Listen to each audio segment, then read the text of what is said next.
Just so everybody knows that this is just directed to the whole board. The board does not respond. We will provide you directions to an administrator or the superintendent, or the board's welcome to talk to any of you after the meeting. Okay. Are we ready? Good evening. My name is Kristen Wagner, and I'm a parent in the district. As stated by the Michigan Association of School Boards, a school board is able to fulfill its mission when the members of the board and the superintendent understand their roles and work together in an environment of trust, mutual respect, understanding, and shared purpose. Unfortunately, we are witnessing the extreme opposite here. This district is a reflection of all of us, and the good that is happening here needs to be acknowledged by all of you. It's reckless to paint a picture that we are not doing as well as other surrounding districts, either fiscally or academically. We are seeing academic growth. I see it firsthand with my own children and their classmates. I see the dedication of our teachers to our students, not only regarding their academic goals, but also in helping them build their character and community. The constant insinuations this is not the case is alarming.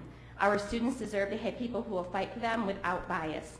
In February, I requested the employment records of a past administrator through the Freedom of Information Act, and it was appalling what I found. This past administrator was caught not following policy and reprimanded for not being compliant with state and district regulations and initiatives, for intentionally changing DRA scores, for not following disciplinary protocols, for not providing FAPE, a free appropriate public education to all students, for not reporting to CPS when the student was perceived to be in danger, and for creating a hostile work environment. This is public record and documented. It's not hearsay or rumor, and all the information comes directly from the records I obtained by my FOIA request.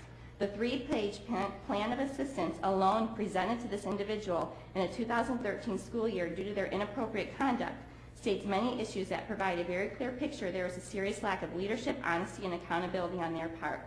Teachers under the direction of this administrator were told to ignore the needs of specific students and to focus on others, and were told not to teach subject matters such as science and social studies because they were not important. All of our kids have the absolute right to a well-rounded education and should be valued whether they are general ed, special ed, at-riskers, or above average students. No one should be ignored. You cannot argue with facts, with account after account of teachers and staff members who shared the same stories of being demeaned by this individual. This is not acceptable behavior of any employee within this district, and they are no longer a principal here, but they are a current board member on this board, and their ability to make unbiased decisions in the best interests of our children is absolutely questionable. The behavior we have all witnessed over the past year on this board mirrors many accounts in the FOIA documents, and it's frightening to see history repeat itself. Many inaccurate statements have also been made in recent months to create doubt in the competency of our administration and staff that need to be addressed. One being our general fund balance. We are not under the state requirement of 5%, which we learned tonight, and the implication that the district is being fiscally irresponsible is offensive. Our district has never fallen into a deficit and has a high credit rating. Would it be nice to have a higher fund balance and have adequate funding from the state? Would it be nice if everyone had the same dollars and have a fair and equal playing field? Absolutely, but that's not the case. Every district is different, and without understanding that different districts are not the same due to multiple factors, it's unfair to compare them. Many districts statewide, including Walled Lake, Huron Valley, Clarkson, West Bloomfield, have had to make difficult financial decisions, and enrollment statewide has been impacted for a number of reasons, including the fact that the school-age population in our state is in a decline. We are not immune to this, and we need to recognize this is a state issue. It's not solely a Waterford issue, and our administration has been proactive in taking steps to try and combat this and stay on the right path. It is blatantly obvious to me and others there is a desire to shame our district and to attack central office. It appears that holding grudges is more important than building bridges.